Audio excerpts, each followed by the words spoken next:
Welcome everyone, I am happy to greet you here near Opatija in Croatia. We are on the Balkan Rally, riding through these beautiful roads, testing motorcycles and simply enjoying the Balkan. So far we have already been in Hungary and in Slovenia, and today we have arrived here. As you can see, the coastal roads are stunning. I actually know the road further ahead in this direction, but for now we are carefully approaching it with the Katana. I will share with you the impressions I have already gathered and how it feels to ride, the positives and the negatives.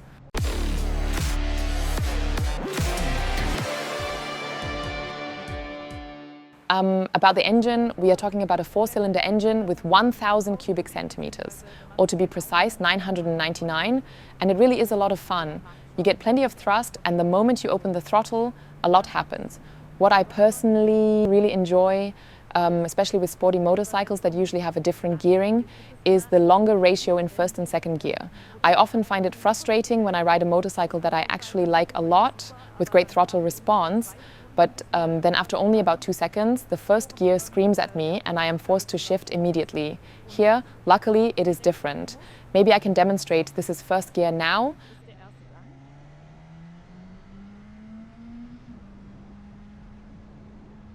I hope you understand what I mean. It does not create that immediate panic of, oh no, shift quickly into second, then into third. Instead, you can actually let it rev out nicely. That already helped me a lot, especially on the steeper and tighter hairpin turns where you are riding in first or in second gear. In the past, I often had the experience of being stuck awkwardly between first and second or second and third, and for the ears it was not a pleasant thing either. But here the experience was very positive and I really like that.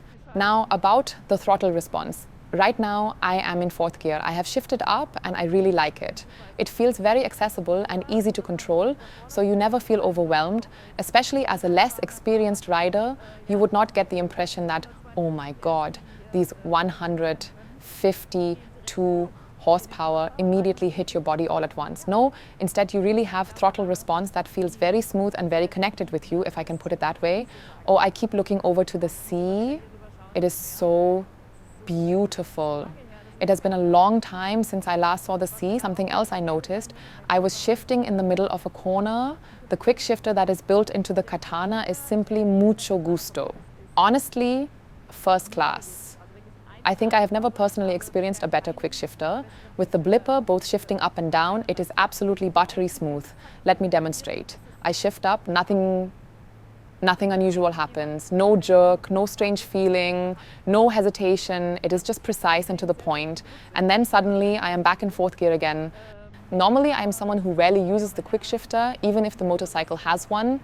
I know that might sound a bit strange, but if I do not feel fully comfortable with it, or if it feels a bit rough in some way, then I simply do not use it. In that case, I ride with the clutch. My first experiences with motorcycles were always with the clutch, so that habit is deeply built in for me. But here with the Katana, this is the very first bike where...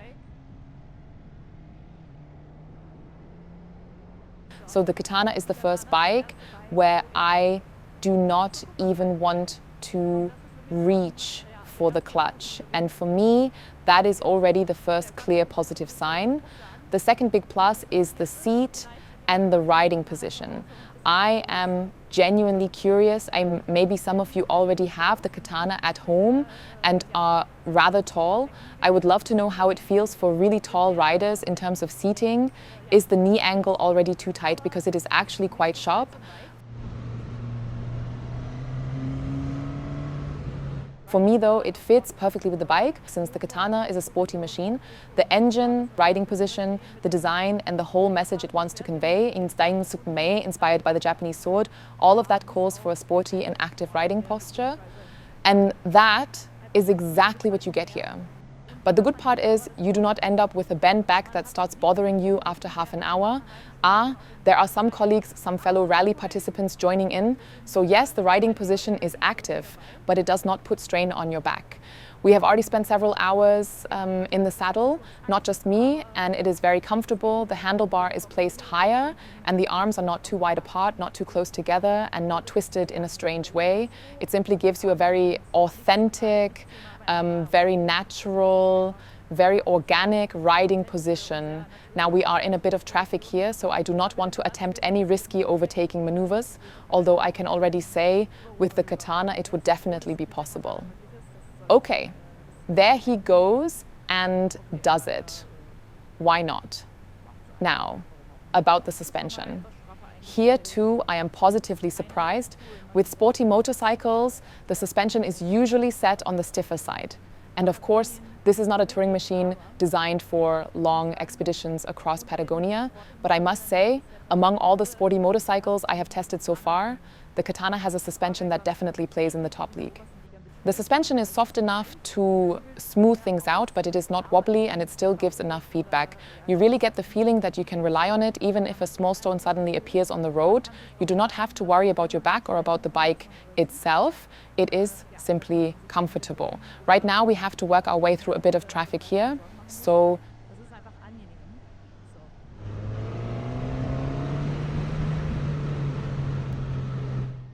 yes, in terms of suspension, it is absolutely flawless. I have no complaints, even in those 30 zones, which unfortunately you keep running into, with the little speed bumps. The Katana handles them easily in city use without any problem. It is also quite funny to see how more and more participants of the Balkan Rally are joining in. Up there, you can already see the black van. That one is in charge of filming during the ride. Ah! Ha! Bonjour! That is David, one of the photographers.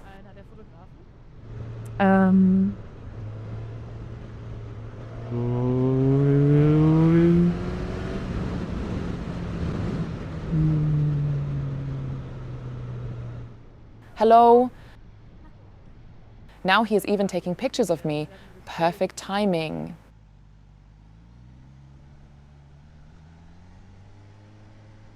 In general, while riding, the Katana feels incredibly stable, and I believe that stability and the trust you build with the motorcycle are, for me personally, the most important things. It allows me to relax while riding without constantly thinking in every single corner, okay, now it feels strange, now it wobbles, now I have to correct it again.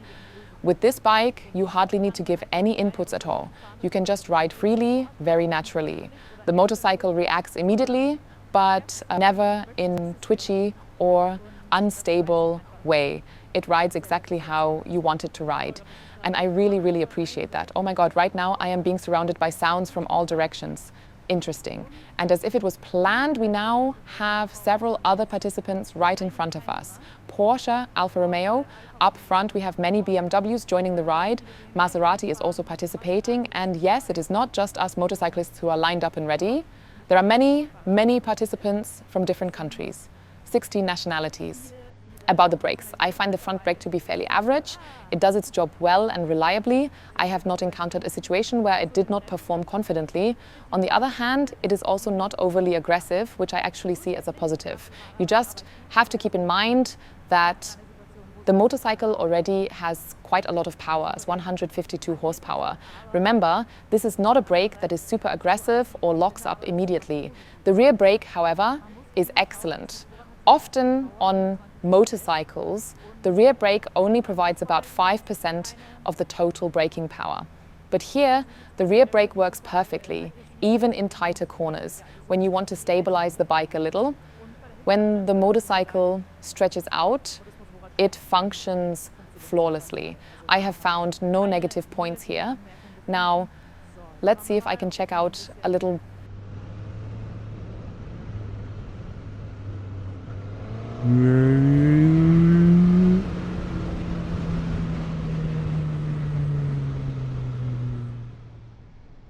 Is that a Camaro? Am I seeing that correctly? Is it Bumblebee?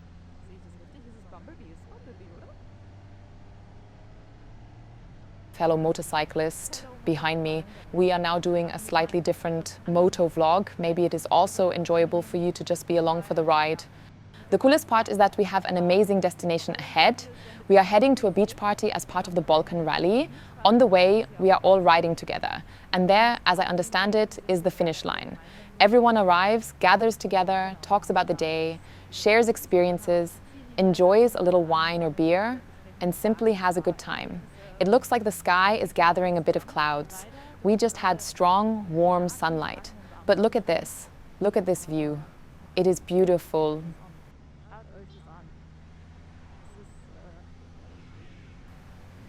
Ah, hi. There is the David. Exactly the one I just mentioned. David is the photographer, always on the move, and now we are winding our way down to Opatia to the beach party for the champagne reception, wine reception, or beer reception, whichever you prefer. We will report back from there, from the Balkan Rally, with an exclusive video for you. I will share all of our experiences, everything we went through, the puzzles, the people, the stories behind it all. I hope you have gotten a little impression. Of course, I am curious who among you has already ridden the Katana and knows it well, and perhaps experienced some things differently than I did, or who of you would like to test it and have it on your radar. Then write it in the comments. And of course, also let us know about other models, perhaps other motorcycles that pay homage to the past that you would be interested in and that we could test. Let us know. Greetings from Croatia. Hopefully see you soon, and bye-bye.